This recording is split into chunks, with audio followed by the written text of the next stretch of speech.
So yes, today we are going to continue with the GATE 2026 preparation along with the preparation of different PSU examinations. So already I have finished the practice sessions on thermodynamics, basic thermodynamics, where I have taught till availability and irreversibility.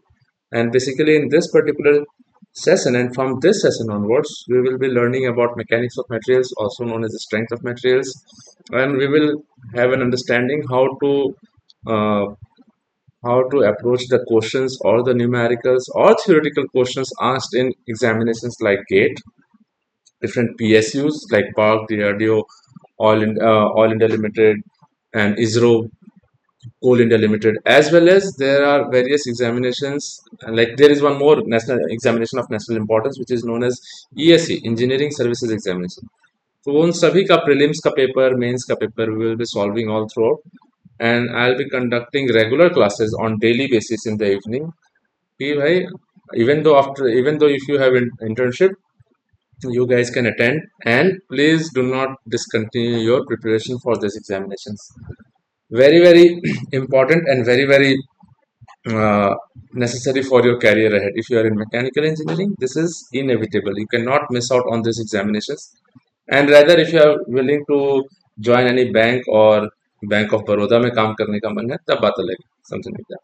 But if you are having BTech in mechanical engineering and if you are willing to do something in core mechanical field, having a valid GATE scorecard is one of the most necessary things, and you cannot do without it. You cannot do or you cannot succeed ahead without it, because premier institute में पढ़ने के लिए भी gate की examination की ही ज़रूरत है.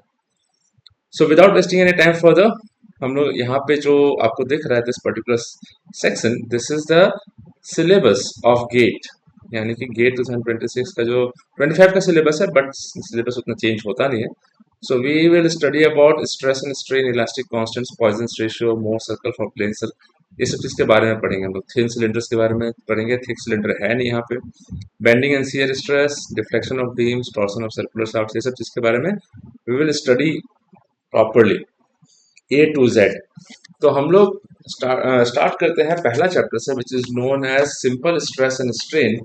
And different types of stress के बारे में भी पढ़ लेंगे हम लोग. True stress and true strain, इस चीज के बारे में पढ़ेंगे. लेट अस सी क्या क्या होता है. So when we talk about simple stress and strain, the first and foremost thing that we have to study here, that we have to consider a material. कोई एक material लेना पड़ेगा. अब वो material जो होगा that will be used for construction, या फिर वो हमारा structures में काम आएगा. Structures where it will be supporting the loads. So structures will be supporting loads. Loads को support कर रहा होगा. ठीक है. So we'll be understanding about or analyzing about different materials that we use in day-to-day life for building structures, and those structures which are meant to support loads basically. ठीक है. तो जब simple stress, mechanics of materials के बारे में पढ़ते हैं, simple stress and strain के बारे में पढ़ेंगे, तो हम लोग को टाइप्स ऑफ बॉडीज के बारे में पढ़ लेना ज़्यादा जरूरी है. We need to understand what are the different types of bodies we consider. So types of bodies जो हम लोग अभी पढ़ने वाले हैं यहाँ पर, तो इसमें इसमें हम लोग जो मैकेनिक्स ऑफ मटेरियल्स में पढ़ेंगे, तो दो तरह के बॉडीज के बारे में पढ़ते हैं और दो अलग अलग सब्जेक्ट्स में पढ़ते हैं. For example, we will have one first type of body is known as rigid body. Rigid body. Rigid bodies are those bodies which do not have any, which do not record any kind of deformation. Deformation absent, या फिर no deformation लिख देता हूं मैं.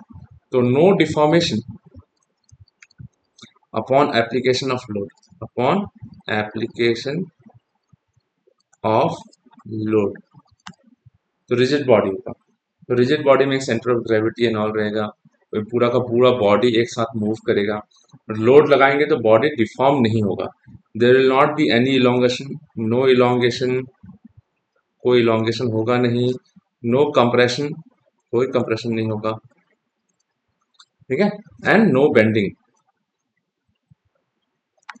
ये type of material जहां पढ़ते हैं, वो इस टाइप ऑफ मटेरियल्स को हम लोग कंसिडर करके एक टॉपिक पढ़ते हैं जिसका नाम है engineering mechanics. We study engineering mechanics considering the mechanics of rigid bodies only. So engineering mechanics is all about mechanics of rigid bodies. Am I clear so far, all of you? Yes, sir. ठीक है, mechanics of rigid bodies के बारे में ही पढ़ेंगे engineering mechanics में। जैसे कि for example अगर आप लोगों ने पढ़ा होगा, so you might have seen there are few trusses, perfect frames, ये सब चीज के बारे में। ये परफेक्ट फ्रेम्स ऐसे एक तरफ इन सपोर्ट, एक तरफ roller support, so we will have something like this, ऐसे करके रहेगा गाइस, ठीक है। So we will have this and we will have this, something like this. तो हम लोग अलग अलग लोड लगा देते हैं यहाँ, ठीक है, यहाँ पे लोड लगा दिया। तो different, these are the different members of the trusses, plain frame structures, bridges, ये सब में काम आता। सो अलग अलग लोड की वजह से this loads will be transmitted through the members of the trusses, and these loads will be supported by means of supports that we have provided on two ends। एक तरफ है hinge support, दूसरा तरफ है roller support। so P1, P2, P3 तीन external load है, लेकिन ये तीन एक्सटर्नल लोड की वजह से बॉडीज में या फिर मेंबर्स में कुछ अलग अलग लोड्स ट्रांसमिट होंगे, but because of these loads these members will not elongate, they will not compress, they will not bend also। so basically this is an example of rigid body analysis। am I clear, all of you guys? Is it clear? Any doubt, anyone? Yes or no, guys? Yes, sir. Please be interactive in the classroom. हाँ, अगर आपको लगता है कि interaction possible नहीं होगा तो आप लोग रिकॉर्डेड वीडियोस जरूर देख लेना, no problem for that. Please be interactive so that I understand whether you are getting the points और नॉट। और आप पूछो मेरे से questions, you ask me questions, तो those questions if you ask you will be able to prepare yourself for the interviews as well. तो आपका दिमाग खुला हुआ रहेगा एकदम, and you will be able to absorb more and more concepts। So second type of body that we talk about is known as deformable body। So what are deformable bodies? So deformable bodies that can go elongation, that can undergo elongation, जिनका elongation हो सकता है, compression हो सकता है, फिर आपका shear हो सकता है, bending हो सकता है, ये सब चीजें हो सकता है। So deformable bodies will undergo elongation, compression, shear and bending, and there will be changes in shape, changes in the dimension। तो इसका deformable bodies का change in dimensions होगा, there will be changes in the dimensions। तो deformable bodies जो है उसके बारे में जब हम लोग पढ़ते हैं तो we study this particular topic in under the subject name of mechanics of materials, mechanics of materials, or we can say strength of materials। So definitely the body that we consider, that is the material that we use, हम लोग material लेंगे, raw materials, उसको testing करेंगे और उसको use करके हम लोग स्ट्रक्चर्स बनाएंगे। फॉर एग्जाम्पल जैसे कि for example if I talk about carbon, carbon 2.08% अगर मिला देते हैं आयरन में तो वहां तक मैक्सिमम वैल्यू है, this is the maximum percentage of carbon, तो हम लोग को स्टील्स मिलने लगता है। तो अलग अलग carbon, maximum value of carbon can be 2.08%। 2.08 के नीचे अलग अलग ग्रेड्स ऑफ स्टील मिलेगा, जिसमें से एक एग्जांपल है हमारा mild steel, which is one mild steel मिलेगा। तो माइल्ड स्टील, सॉरी अच्छे से लिखना, okay. So we will have mild steel.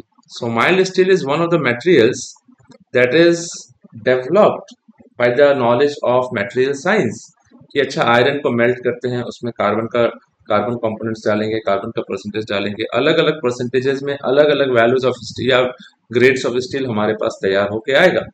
तो different grades of steel will have different usage, अलग अलग यूज होगा।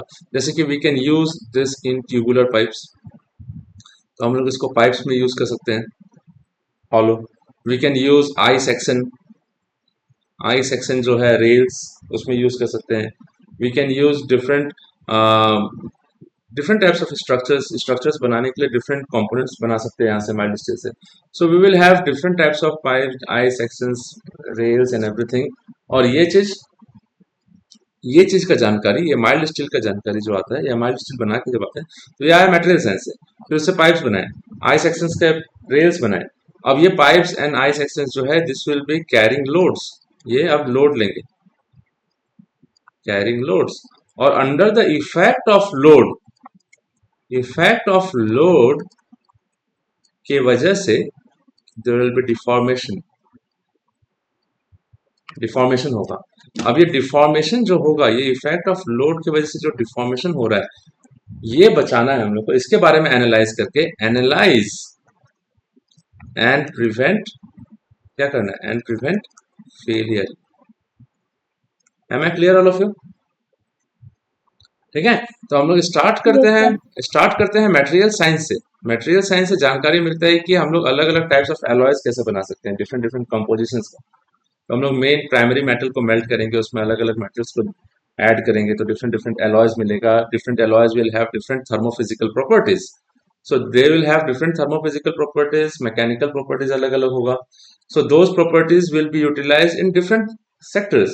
जैसे कि फॉर एग्जाम्पल हम लोगों को एरोप्लेन बनाना है। For example if I have to make aeroplane body, तो एरोप्लेन का बॉडी बनाने के लिए हम लोगों को चाहिए एल्यूमिनियम एलॉय।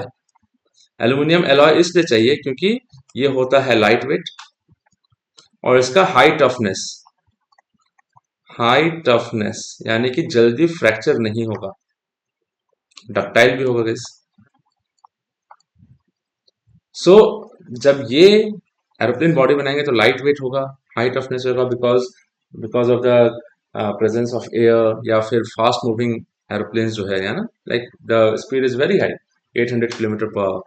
सो उसमें the effect of force of the air, that is the drag and the lift and turbulence of winds also, wings कहीं टूट ना जाए, they should not break down, they should not fracture, they should not rupture, कहीं permanently band ना हो जाए completely। so वो सब चीज हाई टफनेस, हाई डक्टिलिटी रहेगा। so definitely एलॉयज हम लोग सोच समझ के यूज करेंगे अलग अलग सिनेरियो में। अब ये एल्यूमिनियम एलॉय जो एरोप्लेन बॉडी बनाना है, इसको लेके हम लोग बिल्डिंग का मटेरियल नहीं बनाएंगे, इसको लेके ब्रिजेस नहीं बनाएंगे। So different requirements will have different use of different alloys, which will have different thermophysical properties. I am saying thermophysical properties. Thermophysical properties. Thermal properties जैसे कि क्या क्या हो सकता है, हम लोग का आता है थर्मल कंडक्टिविटी, है ना? Am I clear all of you? ठीक है, then we will have Yes, sir. Alpha, that is known as coefficient of thermal expansion, यानी कि टेम्परेचर चेंज में कितना एक्सपैंड कर जाएगा, कॉन्ट्रैक्ट कर जाएगा। थर्मोफिजिकल प्रॉपर्टीज, फिर इसका अलग अलग यंग्स मॉडुलस आएगा, shear modulus आएगा, bulk modulus आएगा। there are various properties that we use, and we will study about different properties of different materials, and we will utilize those materials in different criteria of usage. जहां अलग अलग use है वहां अलग अलग चीज। जैसे कि for example we want stainless, अगर हम लोग घर में यूटेंसिल्स रखते हैं तो वो स्टेनलेस स्टील का बना है, तो स्टेनलेस स्टील बनाने के लिए हम लोग को क्रोमियम ऐड करना है, तो अब उसका अलग थर्मोफिजिकल प्रॉपर्टीज होगा, कोरोजन नहीं होना चाहिए, ये नहीं होना चाहिए, there are many various things. So material science से हम लोग मटेरियल के बारे में जानते हैं। मटेरियल को हम लोग डिफरेंट डिफरेंट शेप्स देते हैं बाय मींस ऑफ मैन्युफैक्चरिंग। ये सब चीज हम लोग का मैन्युफैक्चरिंग से आएगा। दिस थिंग मैन्युफैक्चरिंग, रोलिंग हो गया, वी विल हैव एक्सट्रूजन हो गया, कास्टिंग हो गया, अलग अलग डिफरेंट डिफरेंट मैन्युफैक्चरिंग मेथड से we will produce different types of items that will directly go into the application, जैसे कि स्ट्रक्चर, ब्रिज बनाने के लिए। सो अलग अलग मटेरियल का अलग अलग यूज होगा। मैन्युफैक्चरिंग, मटेरियल साइंस, मैन्युफैक्चरिंग सब एक दूसरे से जुड़ा हुआ है। ऐसा नहीं कि आपको अलग अलग चीजें अलग अलग पढ़ना है, you will have to create a link between all the subjects. Why you are studying material science, why you are studying mechanics of materials, why you have to have a knowledge of mechanics of materials, or sorry, material science before mechanics of materials। तो पहले material कैसे बनता है वो जान लो, material ready कैसे होता है, तो डिफरेंट मटेरियल्स का फिर डिफरेंट प्रॉपर्टीज आएगा, डिफरेंट प्रॉपर्टीज होने की वजह से हम लोग डिफरेंट मेथड से प्रोड्यूस करेंगे। जैसे कि अगर मान लो हम लोगों को मैन्युफैक्चरिंग मेथड लगाया, हम लोगों ने लगा दिया कि plastic deformation, we will use forging. For example हम लोगों ने फोर्जिंग से बनाना, तो वी विल यूज फोर्जिंग, कुछ फोर्जिंग यूज करें। फोर्जिंग होता है कि रैपिड इम्पैक्ट, तो फोर्जिंग का मतलब होता है कि हम लोग इम्पैक्ट करेंगे। अब इम्पैक्ट करने की वजह से वो फ्रैक्चर कर गया, तो यानी कि मटेरियल जो है ब्रिटल है, तो ब्रिटल मटेरियल्स को हम लोग फोर्जिंग से नहीं बना सकते। ये सब understanding, this is called mechanical engineering. This is the utilization of engineering and the knowledge of it. खाली सब्जेक्ट पढ़ के एग्जामिनेशन में सीजीपीए ला देने से नहीं होगा, आपको समझना पड़ेगा कि कर क्यों रहे हो आप इंजीनियरिंग।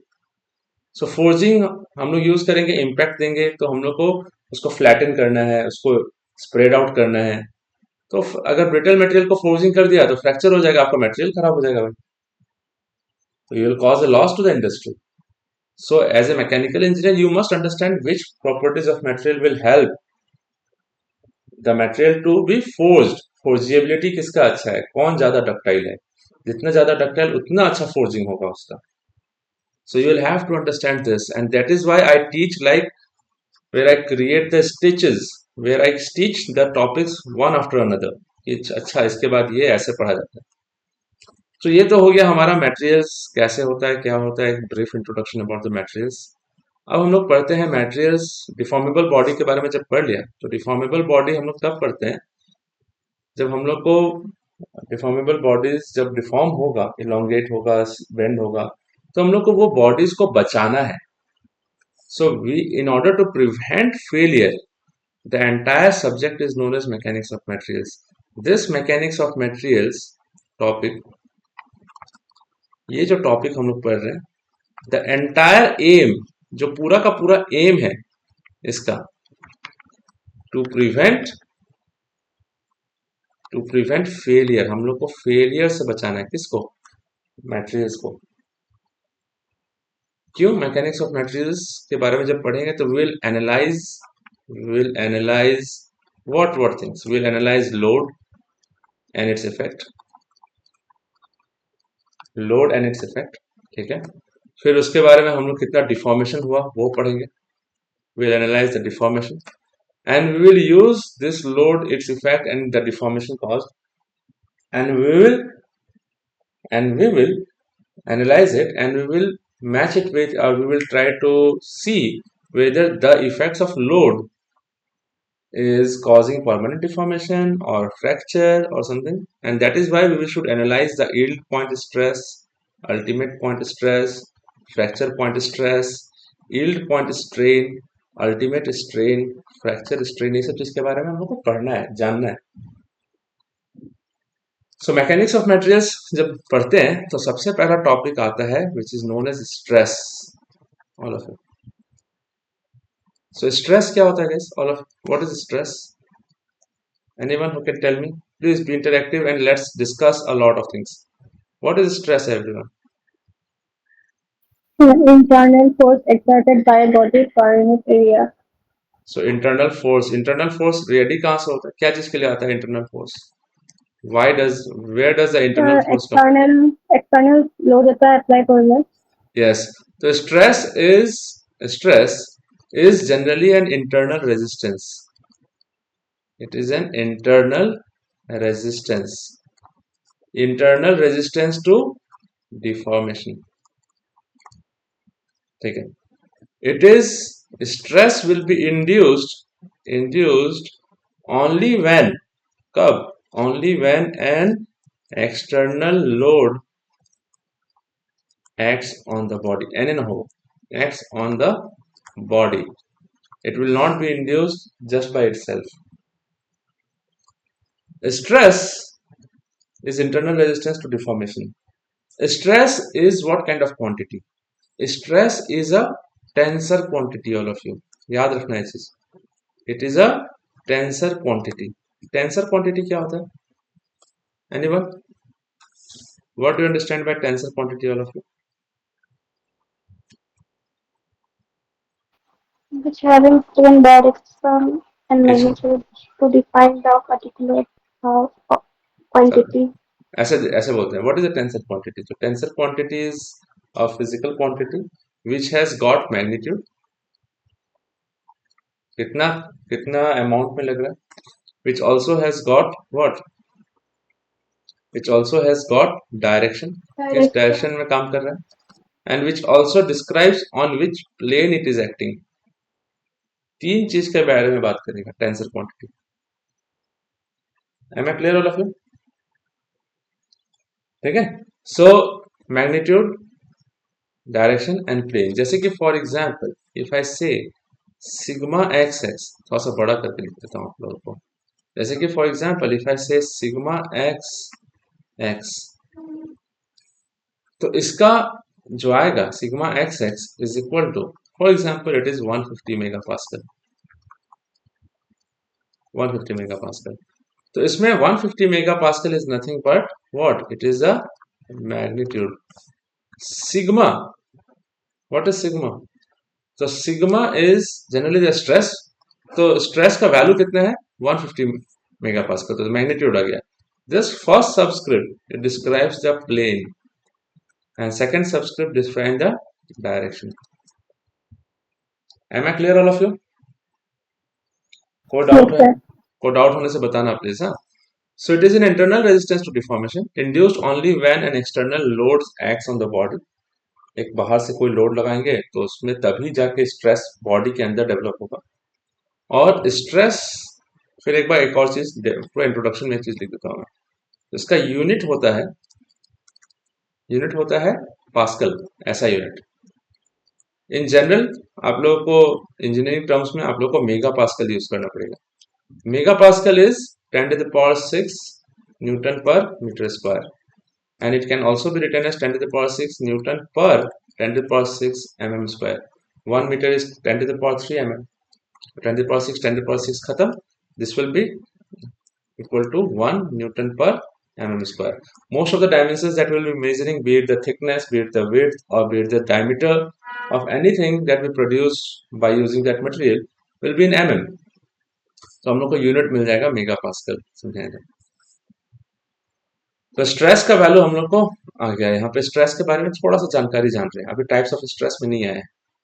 सो स्ट्रेस जनरली होता कैसे है कि अगर हम लोगों ने एक बॉडी लिया है, suppose if I have taken a body, ऐसे करके एक बॉडी लिया. सो this is a square bar. चलो या स्क्वायर क्रॉस सेक्शन बार ऐसे लिया हम लोगों ने. एंड दिस इज यूटिलाइज, कहीं कोई स्ट्रक्चर में कहीं यूटिलाइजेशन हो रहा है ऐसे. सो यहाँ से हम लोगों ने यहाँ पे लोड लगाया, एक्सटर्नल लोड लगाया P. एक्सटर्नल लोड लगाया P. ठीक है. तो this is the external load. This is the length of the member that we have considered. अब क्या हुआ, अगर हम लोग यहाँ पे एक सेक्शन ड्रॉ कर देते हैं, सेक्शन यूज करके इसको कट कर देते हैं हम लोग यहाँ पे ऐसे करके. Let us cut it out. Cut करके निकाल दिया सेक्शन. तो हम लोग का बच गया क्या? The rear part. तो rear part is something like this. अब ये बॉडी डिफॉर्मेबल होगा. तो इसमें क्या होगा कि लोड लगने की वजह से, now this is the load is of tensile nature. तो टेंसाइल लोड होगा तो ये नेचर ऐसे जाएगा. तो ये P लगेगा. That is external load. It is trying to elongate the body. थोड़ा सा इलोंगेशन हुआ भी होगा, लेकिन आप लोड हटा दो तो अंदर जो इंटरनल रेजिस्टिंग लोड जो है वो क्या करेगा? This is internal resisting load. This is IRL, internal resisting load. This load is being resisted by P.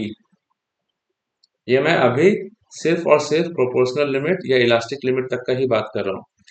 Only till elastic limit. Am I clear all of you? जहां से ये recover हो जाएगा, फुल रिकवरी. सो जितना load लगाओगे उतना internally उतना ही load लग रहा होगा. और कौन से एरिया पे लग रहा होगा? ये वाले एरिया पे लग रहा होगा ऐसे. So internal resisting load per units area. This is the area that we're talking about. So stress in this case, stress will be equal to internal resisting load per unit cross section area. So internal resisting load is P only and divided by the area, that is A, for example. तो ये हुआ stress का थोड़ा छोटा सा definition. अब stress, types of stress के बारे में पढ़ना भी जरूरी है. We have to study about types of stresses. What are the types of stresses? Broad categories, all of you. Vidyashree and Samishta, what about you guys? Normal stress and What? stress. Direct and tangential. Side stress. हमारे पास क्या क्या आता है? हमारे पास आता है पहला type of stress जिसको बोलते हैं क्या? Normal stresses. Normal stresses. Normal stresses क्या होगा? They will be acting perpendicular to the what? They will be acting perpendicular to the section of a given body. Normal stresses. And then another we will have which is known as tangential stresses, जिसका दूसरा नाम shear stresses भी होता है। Tangential या फिर shear stresses, two broad categories के। Normal stress जो होगा, नॉर्मल स्ट्रेस ये दो काम करेगा बेसिकली, चाहे वो बॉडी को इलोंगेट करना चाहेगा या फिर कंप्रेस करना चाहेगा। So the deformation in this case will be either to elongate और कंप्रेस। ठीक है, इलोंगेट या कंप्रेस करना चाहेगा। और इसका टेंजेंशियल और शियर स्ट्रेस का होगा, it will try to deform, यानी कि शेप चेंज में काम, शेप चेंज करेगा बस। सो टाइप्स ऑफ स्ट्रेसेस थोड़ा ठीक से लिख देता हूँ यहाँ पे, ऐसा लग रहा है कि रफली लिख रहा हूं मैं। टाइप्स ऑफ स्ट्रेसेस, तो यहाँ पे normal stress, tangential stress. Normal stress दो तरह का स्ट्रेस होगा। One will be because of direct load applied on the body, so they will be called, this will be called direct stress. Generally normal stresses are denoted by sigma, tangential stress are denoted by tau. So direct stress is because of the direct external load। समझ में आया? Direct external load का मतलब क्या हुआ कि ये body ऐसे है, and on the body if I apply a load that is P, then in this case at any section xx हम लोग को सिग्मा जो हो जाएगा P by A। This sigma is direct stress. ठीक है, डायरेक्ट नॉर्मल स्ट्रेस बोल सकते हो उसको। और एक यहां पे आ जाएगा डायरेक्ट नॉर्मल स्ट्रेस। ठीक है, और एक हो जाएगा bending stress. So what is bending stress? Bending stress is denoted by sigma B। This happens when the body is supported between two loads, कोई लोड्स के बीच में, या कोई सपोर्ट्स के, sorry, supported between two supports, और कोई load काम कर गया, for example in this case P। अब क्या है इसमें जो हो रहा है, बॉडी इसका लॉन्गिट्यूडिनल एक्सिस है, और ये जो बॉडी ये जो लोड काम कर रहा है ऑन दिस पर्टिकुलर मेंबर, ये है लेटरल लोड है, परपेंडिकुलरली काम कर रहा है। तो बॉडी जो होगा या जो मेंबर होगा वो थोड़ा सा हो जाएगा बेंड। तो जब बेंड होगा तो ये बॉडी में डेवलप होगा बेंडिंग स्ट्रेस, और ये क्रॉस सेक्शन के परपेंडिकुलर होता है, इधर टेंशन इधर कंप्रेशन। ऐसे बताऊंगा ये सब चीज के बारे में, जब बेंडिंग ये सब चीज के बारे में बात होगा तो will talk about this. So bending stress is a normal stress acting perpendicular to the cross section, whereas tangential shear stress, tangential or shear stress, there can be two types. One will be what? Direct shear। Direct shear कब होगा? जब एक body ऐसे है और उसमें हम लोगों ने टेंजेंशियली, एक्सियली लोड नहीं लगाया, परपेंडिकुलरली लोड नहीं लगाया, उसके सरफेस पे हम लोगों ने एक ऐसे का लोड लगा दिया, तो बॉडी डिफॉर्म होके ऐसे बने। पहले क्यूबॉइड था, क्यूबॉइड का शेप चेंज हो गया, अब रोम्बस जैसा बनने लग गया लोड लगाया हुआ था। सो दिस लोड P, ये ऐसे हम लोगों ने किया, तो ये बॉडी क्या है कि क्लॉकवाइज की तरफ ऐसे डिफॉर्म होना चाहेगा। इसको आप लोड हटा दो तो ये वापस से अपने जगह पे आ जाएगा, दिस विल बी दिस, ऐसे रखा है। सो इंटरनल रेजिस्टिंग लोड भी ऐसे लगेगा, इधर लगेगा। So in that case shear stress will be the same, P का वैल्यू ही आएगा, तो P बाय सरफेस एरिया लेंगे। और एक और तरह का शियर स्ट्रेस होता है जिसको बोलते हैं टॉर्सनल शियर। तो टॉर्सनल शियर कब लगता है? जब एक शाफ्ट है वो एक पावर ट्रांसमिट कर रहा है, उस पर टॉर्शन लग रहा है। तो टॉर्शन लगेगा तो डेफिनेटली उसमें क्या होगा कि because of the torque that cross sections और the sections of the shaft will be experiencing a twist, एक ट्विस्टिंग होना चाहेगा। तो ट्विस्ट होगा तो डेफिनेटली सेक्शंस एक दूसरे के ऊपर स्लाइड करने की कोशिश करेगा, तो वहां पे टॉर्सनल शियर आएगा। ये सब चीज हम लोग धीरे धीरे बात करेंगे चैप्टर 4, 5, चैप्टर 5, 6 ऐसे में। ठीक है, तो हमारा टाइप्स ऑफ स्ट्रेसेस के बारे में ये हुआ। तो डायरेक्ट स्ट्रेस तो चलो ठीक है, शियर स्ट्रेसेस के बारे में एक बार बता देता हूँ आप लोगों को। Shear stresses are those stresses induced in a body which resist any kind resist the any kind of what change in shape, ऐसे कैसे, we will have something like this. So this is the, for example, this is the member that I'm talking about. ऊपर हम लोगों ने load लगा दिया ऐसे करके, this is the surface area, और बॉडी हो गया डिफॉर्म ऐसे कैसे, बॉडी ऐसे करके डिफॉर्म हो गया, ठीक है। Any doubt anyone so far? Is it clear to all of you? Yes, sir. तो बॉडी ऐसे करके डिफॉर्म हो रहा हो, तो बॉडी का डिफॉर्मेशन क्या जिसकी वजह से हो गया, दिस पर्टिकुलर फाई, कुछ भी, थीटा ले लो, फाई ले लो, कुछ भी ले लो। सो ये एंगुलर डिफॉर्मेशन हुआ। तो एंगुलर डिफॉर्मेशन की वजह से ये बॉडी लेटरली यानी कि अलोंग द लोड इतना यानी कि डेल्टा एक्स मूव कर गया ओवर अ, यहाँ पे मान लेते हैं L. Am I clear all of you? This is delta x. This is delta x over a length of L, यानी कि देखो यहाँ से शुरू हुआ, यहाँ पे चेंज इन यानी कि डिस्प्लेसमेंट कितना है यहाँ पे, जीरो। धीरे धीरे डिस्प्लेसमेंट बढ़ते जा रहा है, बढ़ते जा रहा है, बढ़ते जा रहा है, मैक्सिमम डिस्प्लेसमेंट कितना हुआ, delta x. Am I clear all of you? या फिर डेल्टा एक्स की जगह आप डायरेक्टली एक्स लिख दो, कोई दिक्कत नहीं, दैट विल बी बेटर, आप एक्स लिख दिए। तो एक्स इज द डिस्प्लेसमेंट यानी कि this is the max displacement. So body का शेप चेंज हुआ, और शेप चेंज होने की वजह से बॉडी में शियर स्ट्रेस जनरेट हुआ। तो this shear stress is because of this load. Internally भी रेजिस्टिंग लोड उतना ही लग रहा होगा, तो tau will become internal resisting load P upon surface area on which the load is acting is very important. Am I clear all of you? ठीक है।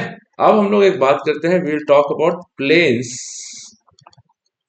Planes in a 3D planes के बारे में बात करेंगे। तो we will talk about different types of planes in material, यानी कि प्लेन्स इन कार्टेशियन कोऑर्डिनेट्स ज्यादा से अच्छा रहेगा। कार्टेशियन कोऑर्डिनेट्स में प्लेन्स को हम लोग कैसे डिनोट करते हैं, what are the different types of planes, ठीक है। तो हमारे पास एक्स एक्सिस ऐसे, वाई एक्सिस ऐसे, जेड एक्सिस ऐसे है। So we will have something like this. मैं थोड़ा सा आइसोमेट्रिक व्यू ही बनाऊंगा आप लोगों के लिए, try to understand this, okay. So a plane which is perpendicular to a given axis has the name of that axis only. जैसे कि x plane will be a plane which will be perpendicular to x axis. Am I clear all of you guys so far? ठीक है, जैसे मैं अभी देखता हूँ यहाँ पे क्या बता रहा हूँ, this is it. So this is यहाँ पे x axis ऐसे जाए क्या, this is x axis, this is y axis and this is z axis. Am I clear all of you? कोई दिक्कत है तो बताना, हाँ, कोई भी चीज में। अब ये जो प्लेन आपको दिख रहा है, this particular plane, so this is the plane which is known as x plane, and this is the plane that we consider, this one, this is a plane perpendicular to y axis, so this will become y plane, and there will be another type of plane which is this one guys, इसको बोलेंगे हम लोग z plane. Am I clear all of you? Yes or no please? Yes, sir. z plane बोलेंगे, Yes, sir. ठीक है। अब ये मैंने आपको प्लेन्स के बारे में पढ़ाया क्यों, कभी भी क्वेश्चन आ सकते हैं, acting on this plane and that plane ऐसे करके बोल सकते हैं। तो डिफरेंट प्लेन्स का रिप्रेजेंटेशन जानना जरूरी है, क्योंकि जब आप स्ट्रेस को 3D स्ट्रेस में लिखोगे, 3D stress system, 3 dimensional stress system, यानी कि स्ट्रेस को अगर आप एक मैट्रिक्स फॉर्म में लिखते हो, तो this matrix form is represented something like this, sigma x x, sigma y y and sigma zz. तो x plane x direction, x plane x direction, तो इधर काम करेगा हम लोग का, ध्यान से सुनना, इधर काम करेगा हम लोगों का sigma x x. Am I clear all of you? So sigma x x मतलब इस तरह से काम कर रहा होगा, ये प्लेन पे काम कर रहा होगा सिग्मा एक्स एक्स। तो sigma x x x plane x direction, फिर आएगा tau x y. Pay attention everyone guys, tau x y, sorry इस पेन से लिख देता हूं। So will have tau x y, x plane में वाई डायरेक्शन, वाई डायरेक्शन ऐसे, लेकिन प्लेन कौन सा, एक्स प्लेन, एक्स प्लेन पे काम कर रहा होगा टाउ ऐसे करके। So this thing is called, this particular thing is called tau x y. Am I clear all of you? ठीक है। और इधर आएगा हमारे पास टाउ एक्स प्लेन में बट जेड डायरेक्शन में, तो जेड डायरेक्शन ऐसे होगा। So this thing will be equal to tau xz. Any doubt anyone? Yes or no? Clear है सब किसी को? Yes, All sir. of you? फिर आता है यहाँ पे, ये तो Yes, इस sir. देखो यहाँ पे पहला सबस्क्रिप्ट जो है प्लेन दिखा रहा था, this is the plane plane plane, x plane y plane z plane, x direction y direction z direction ऐसे दिखाई देगा। तो देखना यहाँ पे आपके पास आ जाएगा tau y plane x direction, ये डायरेक्शन है guys, this is the direction that we are talking about. और इधर से प्लेन्स के बारे में बात हो रहा है, एक्स वाला।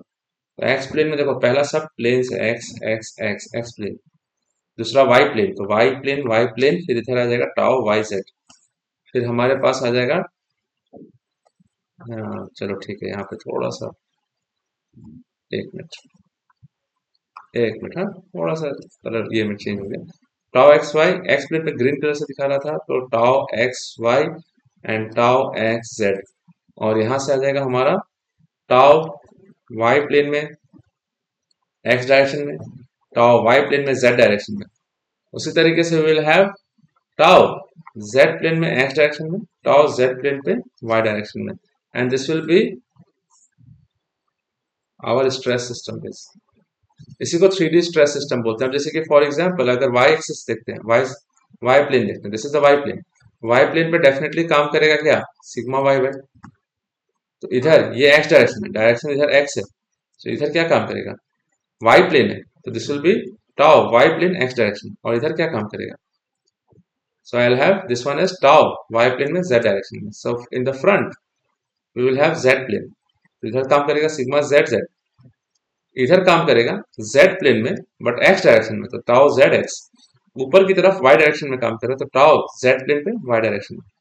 This is how it is guys, ये आपको स्ट्रेस रिप्रेजेंटेशन दिया हुआ रहेगा, कभी कभी आपको एग्जामिनेशन में क्वेश्चन पूछ देगा स्ट्रेस का वैल्यू दे के, यानी कि ये मैट्रिक्स दे देगा और बोलेगा कि भाई प्रिंसिपल स्ट्रेस निकालो। जब तक आपको आइडिया नहीं होगा ये स्ट्रेस सिस्टम क्या होता है, तब तक आपको हमेशा प्रॉब्लम रहेगा guys. Am I clear all of you? Yes और no guys? Yes, sir. All of you कोई डाउट है तो प्लीज बताओ। Yes, sir. ठीक है। फिर आता है एक अनदर इंपॉर्टेंट टॉपिक जिसको बोलते हैं हम लोग strain. Strain, strain is a dimensionless quantity, ये कोई इसका कोई क्वांटिटी यानी कि कोई यूनिट नहीं है, डायमेंशनलेस है। स्ट्रेन डिनोटेड बाय, जनरली आपका स्ट्रेन के बारे में बात किया जाएगा तो लॉन्गिट्यूडनल स्ट्रेन आएगा, लेटरल स्ट्रेन आएगा, अलग अलग टाइप ऑफ स्ट्रेन के बारे में बात कर सकते हैं, शियर स्ट्रेन आएगा guys, ठीक है। तो डायरेक्ट स्ट्रेन के बारे में बात करेंगे तो there will be two types of strain, dimensionless quantity है, strain is equal to change in certain dimension upon original dimension. तो हमारे पास डायरेक्ट स्ट्रेन आएगा, so direct strain is denoted by epsilon ऐसे, तो direct strain is epsilon, epsilon is equal to anything longitudinal strain delta L by L ऐसे। Lateral strain बाद में बात करेंगे, जब पॉइजन रेशियो के बारे में बात करेंगे तब बात करेंगे। तो direct strain delta L by L, it is equal to the deformation upon original dimension, जो ओरिजिनल डायमेंशन है सिंपल सा बात। अब ये अगर हम लोग ऐसे बात करते हैं, लेट अस सी।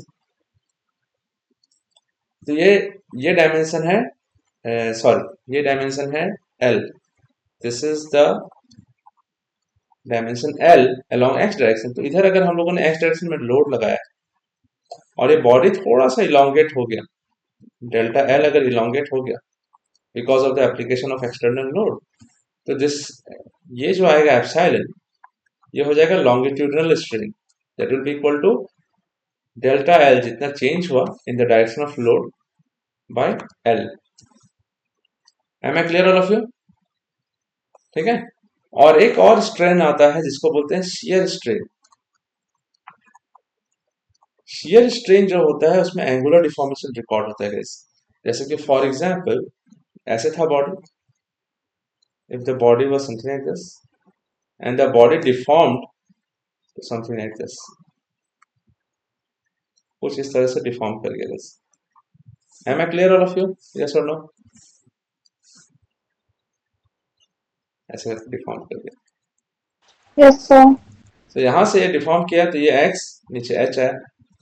सो ये जो एंगल हुआ एंगुलर डिफॉर्मेशन, इसको अगर हम लोग फाई बोलते हैं, so tan of phi will be equal to ये फाई, ये परपेंडिकुलर, तो ये perpendicular by base, so x by h आएगा। और generally for small values of phi, बहुत स्मॉल डिफॉर्मेशन होता है guys, this will be almost equal to phi which is equal to x by h। यही होगा हमारा shear strain, this is called shear strain. Am I clear all of you? Yes guys, yes और no? Strain हो गया guys, ये important है, very very important. तो ये हमारा type of stress and strains के बारे में हो गया। अब हम लोग को एक और चीज जानना है, एक इंपॉर्टेंट टॉपिक जो पढ़ा दूं मैं आप लोगों को यहीं पे अभी फिलहाल, which is the relation between engineering stress and engineering strain and true stress and true strain. दो तरह के बारे में पढ़ते हैं गाइस। एक होता है इंजीनियरिंग स्ट्रेस। इंजीनियरिंग स्ट्रेस जो हम लोग एनालिसिस में अच्छा से, यानी कि अपने आप को सुविधा रखने के लिए हम लोग इंजीनियरिंग स्ट्रेस के बारे में बात करते हैं। बेसिकली जैसे कि इंजीनियरिंग स्ट्रेस सिग्मा के बारे में बात करें, if I talk about sigma, तो ये nominal stress load upon original cross section area, यही है guys? या इनिशियल क्रॉस सेक्शन एरिया जो दिया हुआ था पहले, तो इसमें आसान होता है इंजीनियरिंग स्ट्रेस निकालना। लेकिन अब क्या होता है, जब मटेरियल साइंस जब पढ़ते हैं लोग, उसमें क्या होगा कि एक सैंपल को लेते हैं ऐसे और उसको इलोंगेट करते हैं। तो इलोंगेट जब करेंगे तो ये सैंपल क्या होगा कि इसका इलोंगेशन तो होगा भाई, लेकिन क्रॉस सेक्शन कम होगा। लेकिन हम लोग का जो ओरिजिनल क्रॉस सेक्शन था उसको लेके अगर जो भी कैलकुलेशंस करते हैं ए नॉट और ए आई इनिशियल, तो क्या हो जाएगा, that will be on the basis of that particular cross section. ये हमारा इंजीनियरिंग स्ट्रेस है।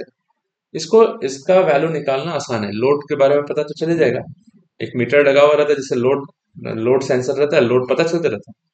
Original cross section vernier caliper से वी कैन मेजर इट, अच्छा इतना डायमीटर का है तो पाई डी स्क्वायर बाय 4, अगर सर्कुलर क्रॉस सेक्शन है तो इसका सैंपल का इजी। उसी तरीके से we will have engineering strain. तो इंजीनियरिंग स्ट्रेन इज अगेन वही ओरिजिनल लेंथ, यानी कि दिस इज इक्वल टू आपका आ जाएगा change in length upon original length, L I या एल नॉट, जो भी बोल लो आप, ए नॉट को आप ए आई बोल लो, कुछ भी बोलो, नो प्रॉब्लम। अब आता है true stress and true strain. तो सबसे पहले ट्रू स्ट्रेन के बारे में पढ़ लेते हैं। तो ट्रू स्ट्रेन जो होगा उसका मतलब होता है कि over the entire application of load, जब तक लोड लगाएंगे जितना खींचेगा वहां तक, यानी कि that will be true strain E T will be equal to small change in length upon original length. तो ये समेशन करेंगे over the entire journey of elongation, शुरू से लेके एंड तक। तो कहां से ये आ जाएगा, एल आई से एल एफ फाइनल लेंथ तक। तो true strain will be equal to L N of L, L I और upper limit L F. I'll have ln of LF minus ln of LI. So I'll have ln of LF by LI. This is called true strain. ये क्या होगा कि जब हम लोग elongation करते जाते हैं तो लोड का वेरिएशन होते जाएगा अपने आप, एरिया चेंज होते जाएगा, मटेरियल का area, cross section area change होगा, रेजिस्टेंस कम होगा, कभी ज्यादा होगा। सो अलग अलग सेक्शंस में beyond the elastic proportional limit the body will experience different amount of deformations for different type of load। ये तो consistent load upon consistent मान लिया यहाँ पे easily, ठीक है। ये तो आपका this engineering stress and engineering strain this are what approximate values. लेकिन अगर ट्रू वैल्यूज निकालना है, एग्जैक्ट वैल्यूज निकालना है, तो आपको ट्रू स्ट्रेस और ट्रू स्ट्रेन का मतलब देना पड़ेगा। बट ये डिफिकल्ट होता है, it is very difficult to keep a track of how much change in length at every instant of time, not possible. इसलिए वी हैव अप्रोक्सीमेट वैल्यूज। फिर हम लोग ट्रू स्ट्रेस के बारे में बात करेंगे। तो ट्रू स्ट्रेस जो होता है sigma true is equal to load upon instantaneous area. Instantaneous उस समय का एरिया, क्रॉस सेक्शन एरिया कितना, जैसे कि ये एरिया चेंज हो गया, अभी छोटा हो गया एरिया, तो वहां का एरिया कितना होगा, तब ट्रू स्ट्रेस निकलेगा। सो हम लोग क्या करते हैं, लोड तो लोड रहने देते हैं। इंस्टेंटेनियस एरिया क्या होता है, क्योंकि volume of body before the deformation after deformation same रहेगा, that is A I L I, यानी कि radial cross section area into original length is equal to a into any instantaneous into L at any point L, ऐसे आ रहा है। तो instantaneous cross section area को क्या लिख सकते हैं, A is equal to A I into L I divided by L. ये एल को नीचे तो हम लोग लिख सकते हैं A I into L I divided by L. Am I clear all of you guys so far? कोई डाउट है तो बताना। हाँ, तो P बाई ए आई हम लोग अलग कर लिए, P by A I into L by L आई, ऐसे कर दिया। सो P बाई ए आई या P बाई ए नॉट, ये तो आपका इंजीनियरिंग स्ट्रेस है, ये true stress. L by L I instantaneous length, instantaneous यानी कि जो लेंथ होगा उस समय का, तो वो तो इलोंगेशन हुआ होगा। तो दिस विल बी, ये जो हम लोग लिख रहे हैं guys, this particular thing L, आप लोग pay attention, please pay attention out here.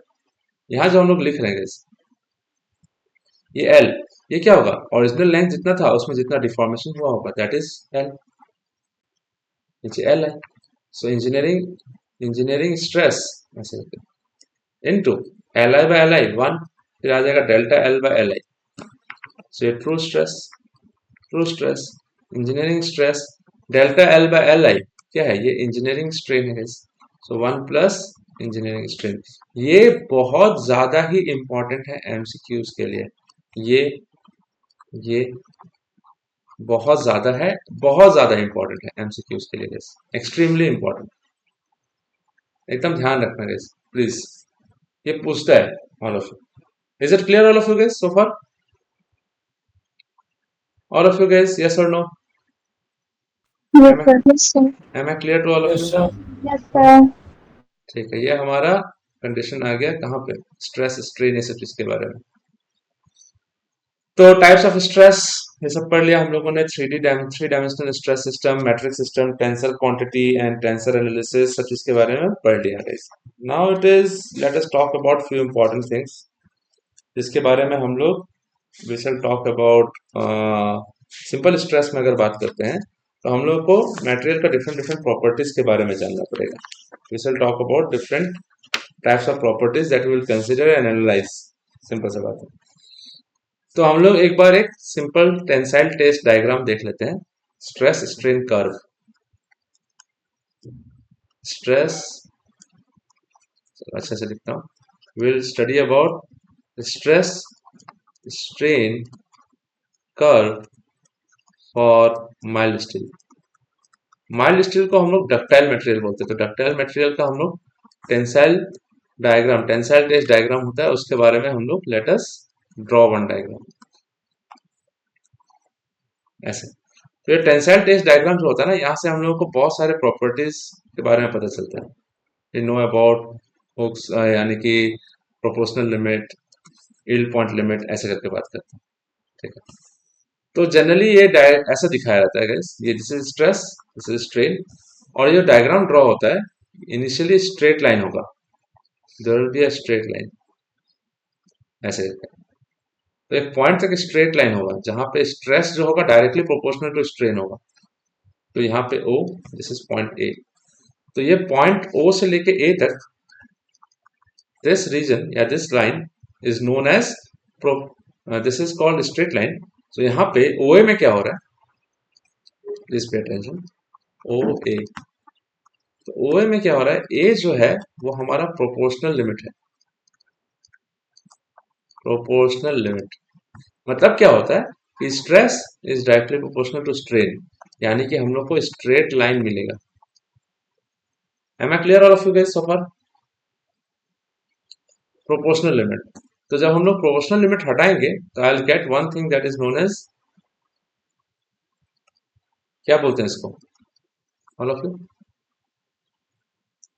What is Young's modulus. या this is known as Young's modulus. Young's very good. तो 0 से A तक हम लोग को यंग्स यानी कि प्रोपोर्शनल लिमिट मिला। प्रोपोर्शनल लिमिट के बियॉन्ड ये लाइन स्ट्रेट हो भी सकता है या फिर लाइन थोड़ा टेढ़ा भी हो सकता है, लेकिन कुछ दूर तक जाएगा, ऐसे करके दिखा देता हूँ। So I will have this thing ऐसे करके। सो यहाँ से ये पॉइंट B है।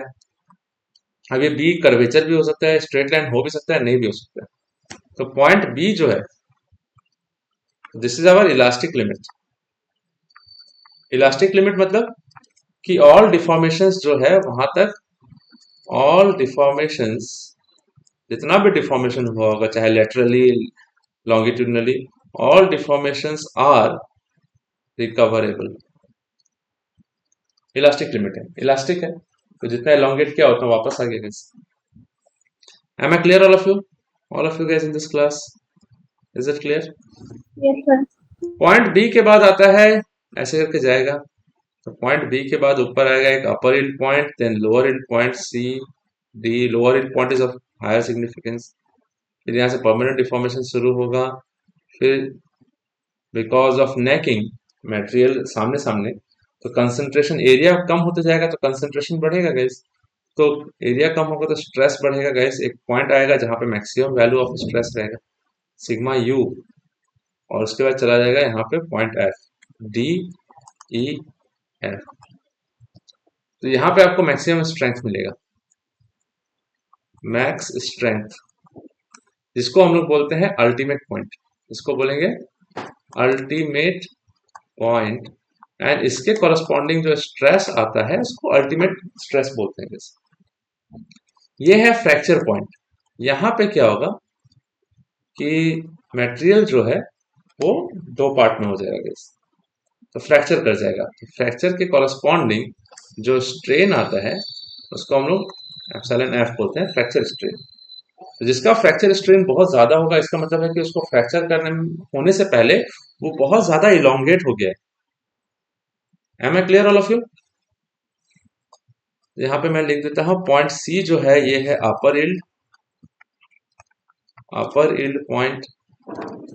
फिर आता है डी, लोअर इल्ड पॉइंट, ज्यादा इंपॉर्टेंट, लोअर इल्ड पॉइंट, ठीक है।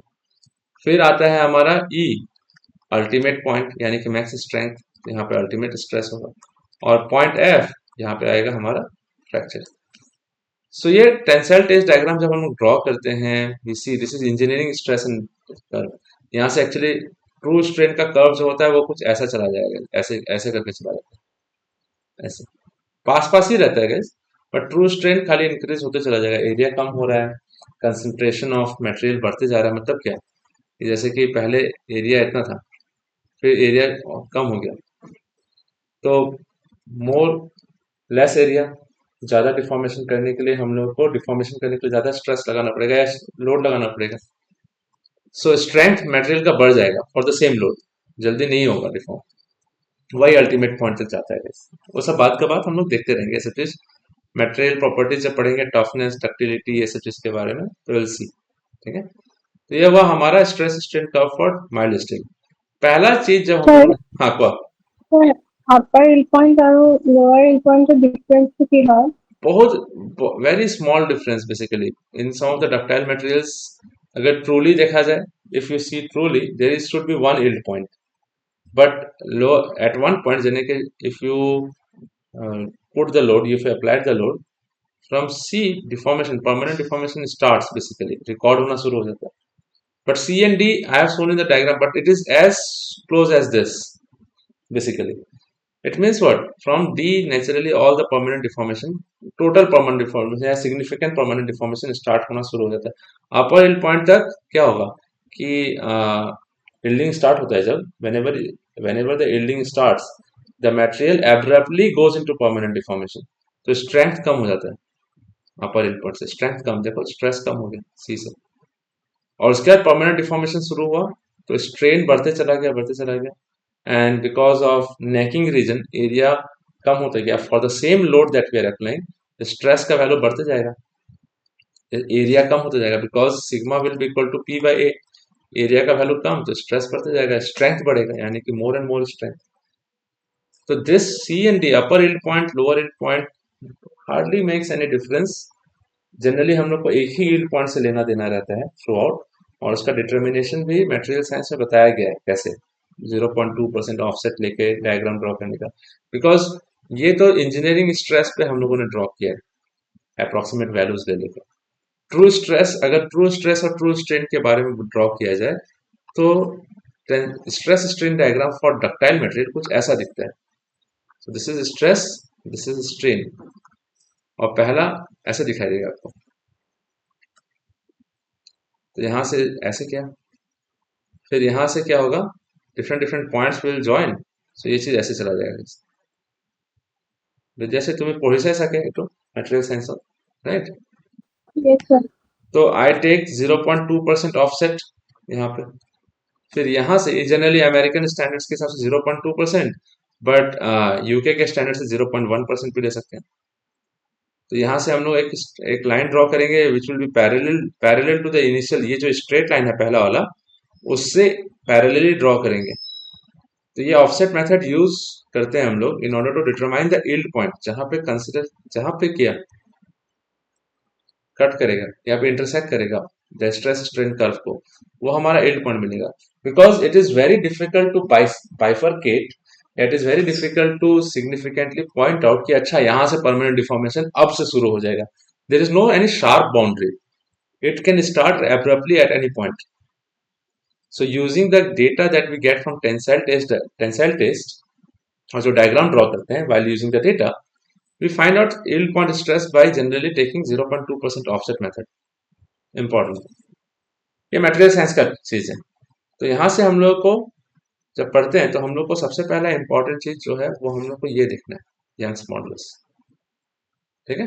सो हमारे पास different different property of materials के बारे में पढ़ेंगे. So different properties that we will talk about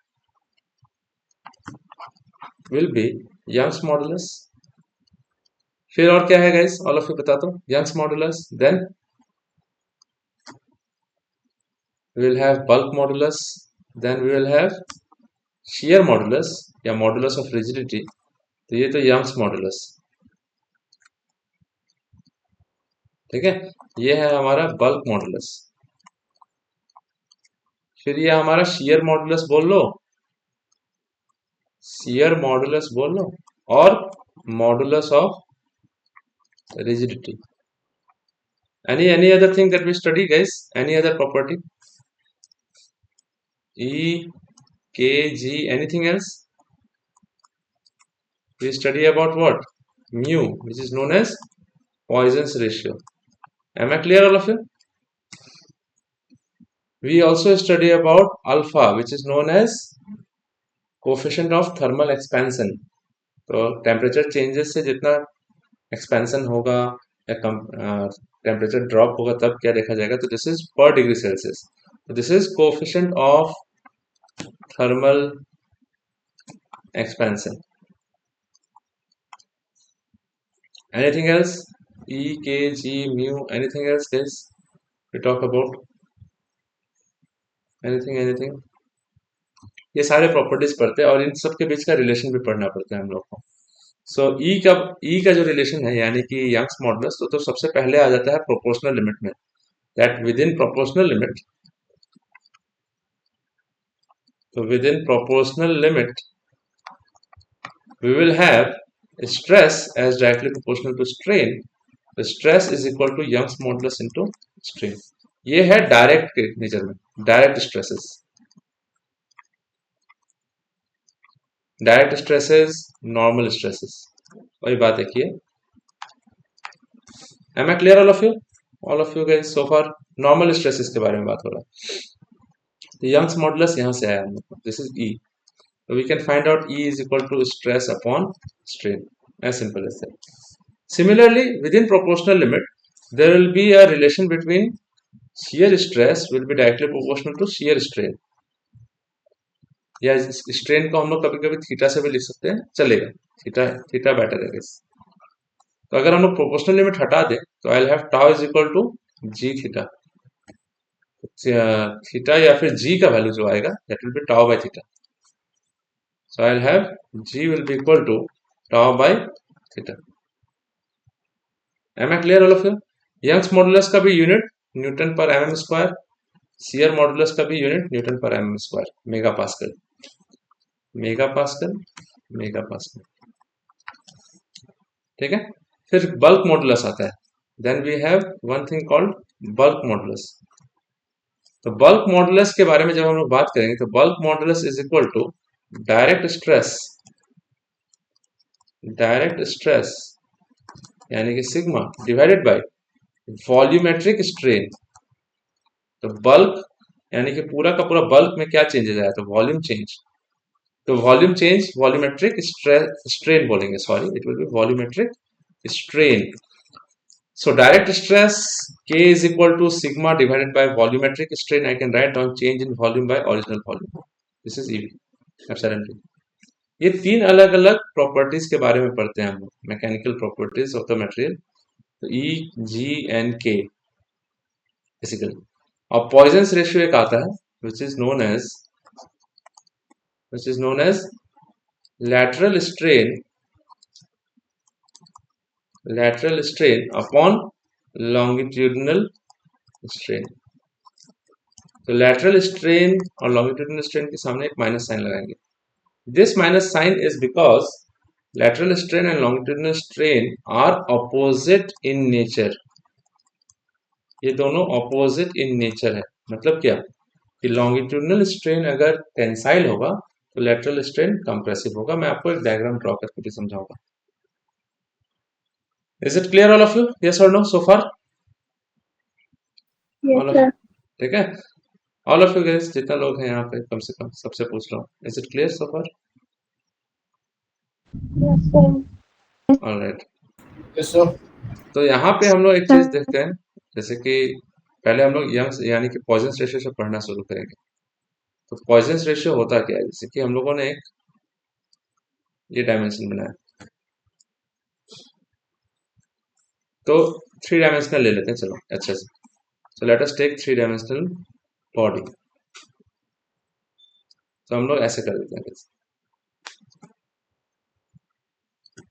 समझेंगे. सो ये बॉडी का लेंथ, ओरिजिनल लेंथ कुछ दिया हुआ रहेगा. This body will be given a certain original length. This is the original length given L. Just a minute please. So this is original length L. ठीक. अब body में हम लोगों ने लोड लगा दिया ऐसे करके, we have applied a load P. उधर भी लगा दिया, इधर भी लगा दिया. तो I have applied load on both the sides. Tensile load है, टेंसाइल नेचर है लोड का. As you can see this the load is trying to elongate the body ऐसे. ठीक. अब ये बॉडी थोड़ा इलोंगेट हो जाएगा, लेकिन बाकी का दो डायमेंशन जो है छोटा होगा. कैसे होगा, अब मैं क्या करता हूँ, यहाँ से ऐसे ड्रॉ करता हूँ. जस्ट अ मिनट, पे अटेंशन एवरीवन. तो ये चीज हम लोग यहाँ पे ऐसे कर देते हैं, थोड़ा सा दिखाने के चक्कर में. ठीक है, जस्ट अ मिनट प्लीज. तो यहाँ से ऐसे, यहाँ से ऐसे, थोड़ा सा आप लोग को समझाने के चक्कर में मैं थोड़ा ज्यादा इलोंगेशन दे रहा हूँ लोग इसको. ठीक है, तो अब क्या होगा गाइस, यहाँ से अब मटेरियल ऐसे इतना दूर आ गया, मान लो ऐसा है, जस्ट मिनट। तो ये मटेरियल अब इलोंगेट होके इतना आ गया हमारे पास। तो ये चीज जो है, दिस पर्टिकुलर थिंग अब इलोंगेट हुआ, उधर भी इलोंगेट होगा गैस, तो उधर भी इलोंगेट हुआ होगा ऐसे करके। I getting a point all of you?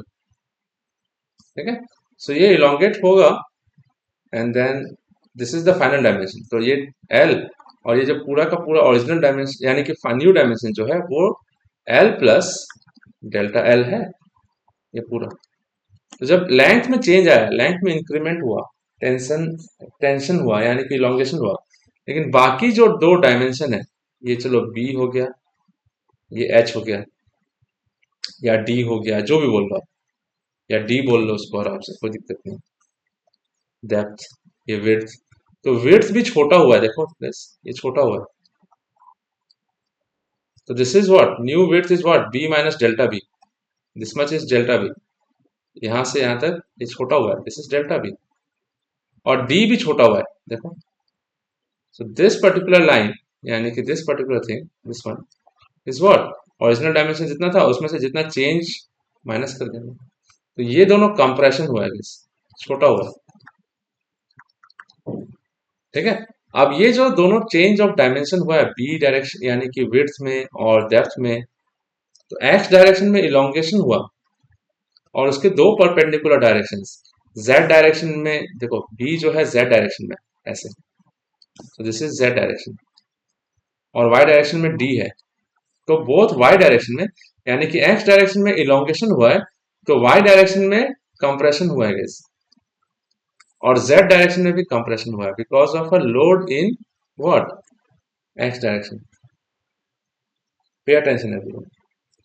तो इस केस में लॉन्गिट्यूडनल स्ट्रेन कितना होगा? The longitudinal strain will be equal to change in length upon original length.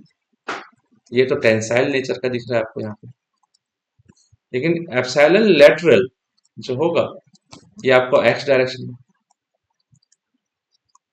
x direction, तो एप्सिलॉन लेटरल जो होगा वो क्या होता है guys? This will be equal to change in what, ये b अपॉन ओरिजिनल b, ये y डायरेक्शन में, और ये कंप्रेसिव होगा guys. Am I clear all of you? Also it is equal to delta d by d, ये z direction में, ना sorry ये तो z, b जो है z डायरेक्शन है सॉरी, और ये y डायरेक्शन में, ये भी कंप्रेसिव होगा। कैसे compressive?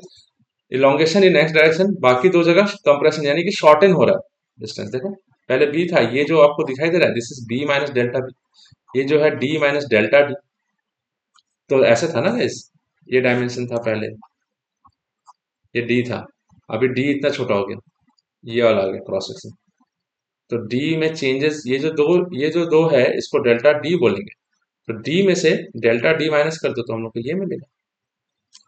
There is a change in dimensions in the two mutually perpendicular directions x and z and y में। अगर x में टेंसाइल हो रहा है तो बाकी दो में कंप्रेसिव होगा। यही चीज हम लोग इसको बोलते हैं लेटरल, लेटरल व्हाट स्ट्रेन। तो लेटरल स्ट्रेन ऐसे लिखते हैं गाइस, तो हम लोग म्यू लिखेंगे, तो epsilon lateral upon epsilon longitudinal. ठीक है गाइस, ऑल ऑफ यू कोई डाउट है please let me know, if there is any doubt let me know guys, pay attention. तो lateral strain will be equal to epsilon lateral will be equal to mu epsilon longitudinal. Am I clear all of you guys? If there is any doubt let me know please, all of you. Is it clear? Yes or no guys? Yes or no? Yes, sir. अब मैं क्या करता हूँ आप लोग को एक और चीज समझा देता हूँ यहाँ पे, फाइनल एक चीज अभी ध्यान से सुनना। ये तो म्यू तो समझाया आप लोगों को, अब जैसे कि 3 डायमेंशनल स्ट्रेस सिस्टम या 2 डायमेंशन से स्टार्ट करते हैं। Please pay attention everyone, let us start with 2 dimension, फिर 3 डायमेंशन में लिखने का कोशिश कर देंगे और ये चीज समझ जाएंगे तो ज्यादा अच्छा है। बहुत सारे क्वेश्चन आए हुए गेट में। तो इस डायरेक्शन में सिग्मा एक्स स्ट्रेन, लोड लग रहा होगा तो एक्स डायरेक्शन में लोड लगेगा तो एक्स डायरेक्शन में स्ट्रेन भी इंड्यूस, स्ट्रेस भी इंड्यूस होगा, सिग्मा वाई। तो दोनों टेंसाइल स्ट्रेस है, देख लो दोनों टेंसाइल स्ट्रेस है। This is sigma y, this is sigma x.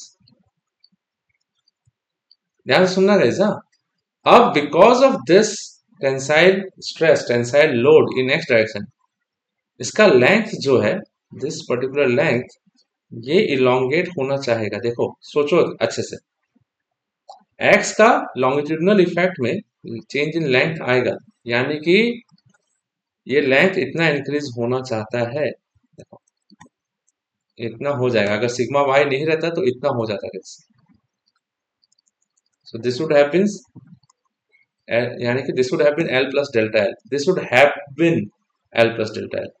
लेकिन उतना चेंज नहीं हुआ बिकॉज सिग्मा वाई भी उधर ऊपर की तरफ लगा टेंसाइल। तो सिग्मा वाई का ये लॉन्गिट्यूडनल डायरेक्शन है और सिग्मा वाई का लेटरल डायरेक्शन कौन सा है, ये लेटरल डायरेक्शन है। This is lateral direction guys, ये लेटरल डायरेक्शन। तो सिग्मा वाई का लॉन्गिट्यूडनल इफेक्ट के वजह से या फिर लॉन्गिट्यूडनल में लेंथ या विड्थ बढ़ेगा तो उसमें लेंथ छोटा करने का कोशिश करेगा। मतलब क्या कि सिग्मा एक्स टेंसाइल करना चाहेगा, सिग्मा वाई, फिर से सुनना, सिग्मा एक्स की वजह से एक्स डायरेक्शन में टेंसाइल स्ट्रेन आएगा, तो उसी उसी उसी में एक्स डायरेक्शन में सिग्मा वाई की वजह से लैटरली कंप्रेशन होना होगा। तो एल प्लस डेल्टा एल होता, बट थोड़ा कंप्रेशन वाई की वजह से हो जाएगा, तो नेट स्ट्रेन जो होगा कम हो जाएगा। कैसे, ध्यान से सुनना। अगर स्ट्रेन इन एक्स डायरेक्शन लिखना है हम लोग को, तो जनरली हम लोग प्रोपोर्शनल लिमिट के अंदर लिखते हैं तो सिग्मा एक्स बाय ई लिखते हैं हम लोग। लेकिन स्ट्रेन इन वाई डायरेक्शन जो था, अगर मान लो सिग्मा वाई है, तो वाई का जो, यानी कि जो मटेरियल का पॉइजंस रेशियो होगा इज इक्वल टू, क्या लिखेंगे, epsilon lateral upon upon epsilon longitudinal. तो लेटरल इफेक्ट किसका, y अगर लॉन्गिट्यूडनल है तो उसका लेटरल इफेक्ट x डायरेक्शन में होगा। So mu is equal to epsilon lateral upon longitudinal, अगर हम लोग एप्सिलॉन y मानते हैं तो epsilon lateral will be equal to mu, sigma y की जगह हम लोग एप्सिलॉन y की जगह सिग्मा y बाय ई लिख सकते हैं। तो ये जो लेटरल है ये x डायरेक्शन में कंप्रेशन कर रहा है, तो जितना इलोंगेशन होना चाहिए था बिकॉज ऑफ सिग्मा एक्स, यानी कि टेंसाइल लोड की वजह से, उतना इलोंगेशन होगा नहीं, थोड़ा कंप्रेशन हो जाएगा। क्यों, because of the lateral effect of sigma Y minus mu sigma Y by. Am I clear all of you guys so far? कोई डाउट है यहाँ पे? Epsilon x is equal to sigma x by elongation, but इसकी वजह से compression. This is this particular thing that I am written here, this particular thing. So this is the lateral strain, यानी कि lateral effect जो है of sigma y है। This is the lateral effect of sigma y. उसी तरीके से हम लोग अगर सिग्मा एप्सिलॉन वाई लिखते हैं तो सिग्मा वाई बाई ई की वजह से वो टेंसाइल हो रहा होगा, इलोंगेट होना चाहिए, लेकिन एक्स भी टेंसाइल है तो वो उसको इधर खींच देगा, तो कुछ कितना इफेक्ट से कम हो जाएगा, कुछ इफेक्ट कम हो जाएगा। कितना, म्यू, कितना इफेक्ट कम होगा, म्यू इंटू लॉन्गिट्यूडनल, यानी कि sigma x by. Am I clear all of you guys so far? Yes, sir. Is there any doubt? ये तो हम लोगों ने 2D डायमेंशन में, यानी कि this I have written in 2 dimensional stress system. अगर 3 डायमेंशनल स्ट्रेस सिस्टम में लिखते हैं तो आई राइट डाउन सिग्मा, यानी कि एप्सिलॉन एक्स, ऐसे लिखते हैं। Epsilon x is equal to, क्या लिखेंगे, epsilon x is equal to sigma x by E minus mu sigma Y by E minus mu sigma Z by. अब मान लो ये सिग्मा वाई और सिग्मा जेड टेंसाइल है तो माइनस साइन ऐसे, क्योंकि दोनों तीनों टेंसाइल कर देते हैं। अगर if I consider all 3 of them tensile, ध्यान सुनना, तो सिग्मा एक्स टेंसाइल की वजह से ये इलोंगेट होगा एक्स डायरेक्शन में, लेकिन सिग्मा जेड जो है और सिग्मा वाई जो है दोनों टेंसाइल है, तो सिग्मा वाई का टेंसाइल होने की वजह से सिग्मा एक्स को थोड़ा सा रिड्यूस करना चाहेगा, सिग्मा जेड भी एक्स को रिड्यूस करना चाहेगा, लेकिन सिग्मा एक्स जो है उसको इलोंगेट करना चाहेगा। तो नेट इफेक्ट, नेट इलोंगेशन इन एक्स डायरेक्शन थोड़ा रिड्यूस हो जाएगा बिकॉज ऑफ दिस टेंशन। लेकिन अगर मान लो हम लोगों ने सिग्मा वाई को हम लोगों ने क्या कर दिया, कंप्रेसिव कर दिया, तो इसका लेटरल इफेक्ट बाहर की तरफ जाएगा ऐसे करके, ये कंप्रेस होगा, ये छोटा होगा, ये इधर इस डायरेक्शन में बढ़ेगा गैस। तो सिग्मा एक्स को असिस्ट करेगा इलोंगेट होने में। ये सिग्मा वाई जब ये कंप्रेसिव होगा, मान लो if sigma Y is compressive, तब हम लोग का एप्सिलॉन एक्स लिखने का तरीका क्या होता है, sigma x by E tensile minus mu sigma y की जगह माइनस सिग्मा वाई लिखेंगे, तो माइनस माइनस प्लस हो जाएगा, तो ऐड हो जाएगा gas, minus mu sigma z by e. This is something which I have written down as an extra additional note. Am I clear all of you guys so far? Sign के साथ लिखना होगा आप लोगों को please. तो sigma epsilon x लिख दिया, फिर we will have epsilon y, it will be equal to sigma Y by E minus mu sigma x by E minus mu sigma Z by E, and we will have epsilon z, we will have epsilon z is equal to sigma z by e minus mu sigma y by e minus mu sigma x by ऐसे। तो ये तीन अलग अलग strain आ गया, epsilon x, epsilon y, epsilon z। अब इसमें हम लोग एक और चीज ऐड करते हैं, तीनों को ऐड कर देते हैं। If I add epsilon x plus epsilon y plus epsilon z, तो तीनों डायमेंशन का जो चेंज होगा that will be what, that will be equal to what, that will be equal to volumetric change. Got my point all of you? ठीक है, तो that will be volumetric change or volumetric strain, तो this will become something called volumetric strain। तो epsilon x की जगह क्या लिखेंगे, will write down, ध्यान से सुनना एक चीज, हाँ, तो sigma x by E minus mu sigma Y by E minus mu sigma Z by plus epsilon y की जगह क्या लिखेंगे, sigma Y by E minus mu sigma x by minus mu sigma Z by plus epsilon z की क्या जगह लिख लेंगे, sigma Z by minus mu sigma Y by minus mu sigma x by. तो ध्यान से सुनो, यहाँ पे sigma x by, sigma Y by और सिग्मा जेड बाई, ये तीनों चीज एक साथ लिख सकते हो आप अलग से। तो ई ई ई इन द डिनोमिनेटर, ठीक है ना एलसीएम। तो हम लोग जब लिखेंगे तो sigma x plus sigma Y plus sigma Z by E minus, देखो तो mu sigma X two times आएगा, mu sigma X mu sigma X, mu sigma Y mu sigma Y, mu sigma Z, सब कुछ दो दो बार आ रहा है। तो I will have minus two mu sigma x by minus two mu sigma Y by minus 2 mu sigma z by। Am I clear all of you guys so far? All of you yes or no please? Yes, sir.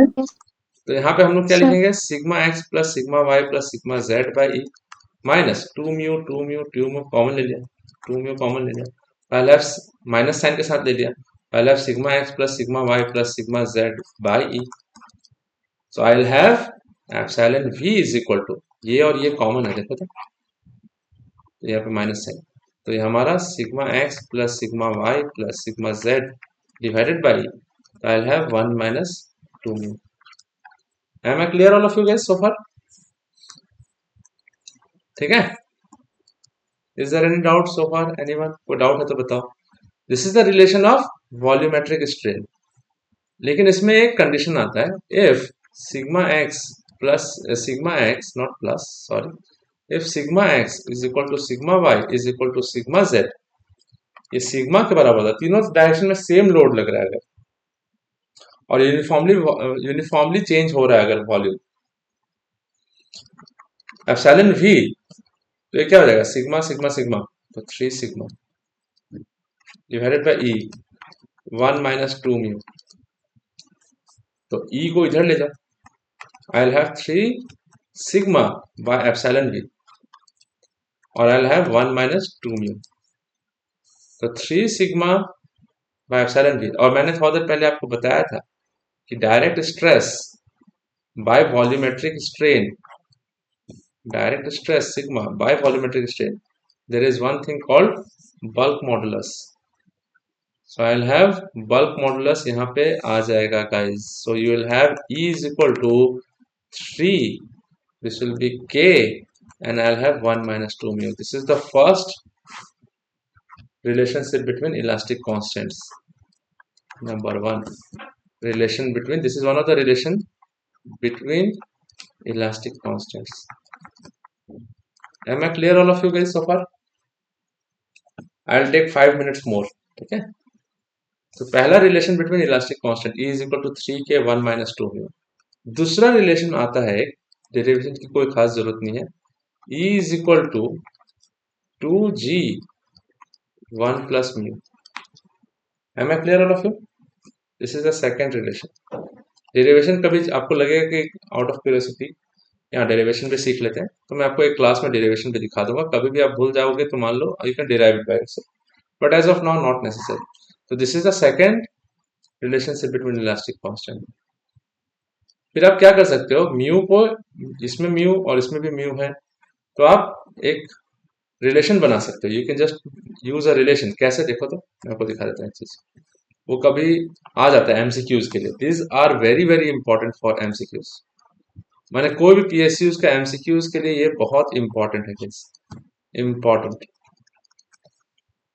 तो एक relation, अभी पहला relation हम लोग को मिला, E is equal to 3K 1 minus 2 mu, और एक मिला हम लोग को E is equal to 2G 1 plus mu.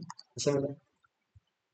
Am I clear all of you? तो हम लोग एक काम करते हैं यहाँ पे, E by 3K is equal to 1 minus 2 mu कर दिया.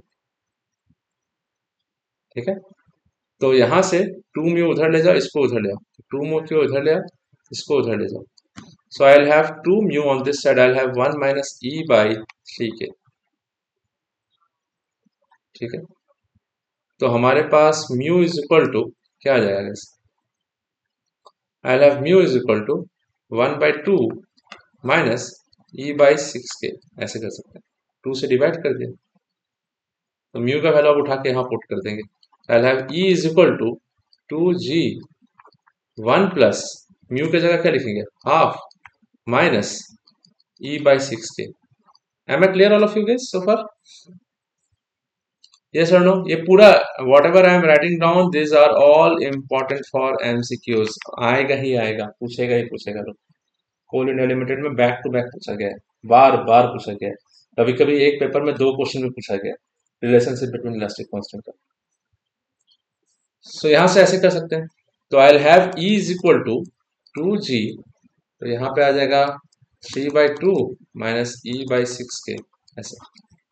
So I'll have E is equal to 2G, तो 6K नीचे है तो 6K as it is. So यहाँ पे आ जाएगा आपका, ये आ जाएगा आपका. ठीक है. तो इसको 6K कर देते हैं, या फिर इसको एक काम करते हैं, जस्ट मिनट, इसको मैं अलग अलग कर सकता हूँ. तो E इज इक्वल टू, ध्यान सुनना, E is equal to 2G से मल्टीप्लाई कर देंगे तो 3G आ जाएगा, और इधर मल्टीप्लाई कर देंगे तो G into E by G by 3K. Am I clear all of you? कोई डाउट हो तो बताना प्लीज. ये माइनस साइन इधर आएगा तो प्लस हो जाएगा, तो I will have E plus G into E by 3K is equal to 3G. So I will have 3KE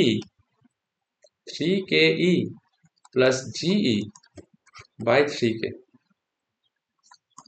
कोई डाउट है गाइस? यहाँ पे 3G, ऊपर E कॉमन ले लिया, आई will have 3K plus G, I will have 3K plus G, और इधर से 3 के ऊपर चला जाएगा तो बन जाएगा 9KG. K is bulk modulus, G is shear modulus, and E is Young's modulus. So I'll have 9 into K into G divided by 3K plus G. Directly question आता है 1 मार्क्स का MCQs में. Again important, another relationship between elastic constants. ये 3 elastic constants का relation जान के रखो, कोई क्वेश्चन में कभी भी डायरेक्टली अप्लाई कर सकते हो. क्या है? E is equal to 3K 1 minus 2 mu. I'll have E is equal to 2g 1 plus mu, and I have E is equal to 9 kg divided by 3k plus g. Am I clear, all of you guys, so far? Yes or no, guys? Yes, sir. ठीक है?